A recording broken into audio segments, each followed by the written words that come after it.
क्या आपने कभी देखा है कि कुछ लोग ताकत पाकर इतना बदल जाते हैं कि उन्हें लगता है अब कोई उनका कुछ नहीं बिगाड़ सकता? उनकी चाल बदल जाती है, उनकी भाषा बदल जाती है और उनका व्यवहार झर बन जाता है। आज मैं आपको ऐसी ही एक कहानी सुनाने जा रहा हूं। यह कहानी बदले की नहीं है, यह कहानी बुद्धि की जीत की है। कहानी की शुरुआत एक राज्य में एक सेनापति था, ताकतवर, चतुर और बेहद घमंडी। उसे लगता था कि उसकी तलवार से तेज कुछ नहीं और उसके दिमाग से चालाक कोई नहीं।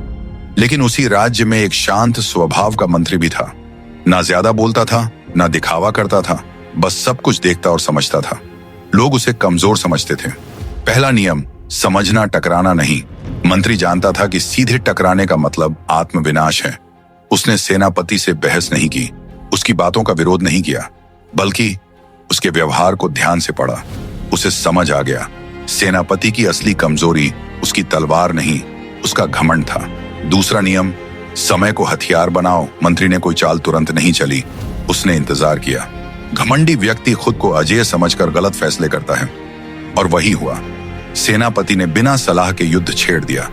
उसने अपने ही लोगों को नीचा दिखाया और धीरे धीरे उसके साथ खड़े लोग उससे दूर होने लगे। तीसरा नियम, चुप्पी सबसे तेज वार है। मंत्री अब भी चुप था, ना आरोप ना बचाव। लेकिन उसकी चुप्पी सेनापति को बेचैन करने लगी, क्योंकि घमंडी व्यक्ति को टकराव चाहिए, शोर चाहिए, और जब सामने वाला शांत रहता है तो उसका अहंकार जलने लगता है। चौथा नियम, दुश्मन खुद रास्ता खो देता है। सेनापति को लगा मंत्री डर गया है, उसने उसे नजरअंदाज करना शुरू कर दिया, और यही उसकी सबसे बड़ी भूल थी। मंत्री ने धीरे धीरे राज्य के भरोसेमंद लोगों को जोड़ा, बिना किसी घोषणा के, बिना किसी लड़ाई के। अंत, बिना युद्ध के हार। एक दिन राजा ने सवाल पूछा, अगर राज्य संकट में हो तो किस पर भरोसा किया जाए? सबकी निगाहें सेनापति पर गईं, लेकिन जवाब आया मंत्री का, शांत, स्पष्ट और सत्य। राजा समझ गया, ताकत तलवार में नहीं, संयम और बुद्धि में होती है। सेनापति का पद गया। ना किसी ने हमला किया, ना किसी ने बदला लिया। उसका घमंड खुद उसकी हार बन गया।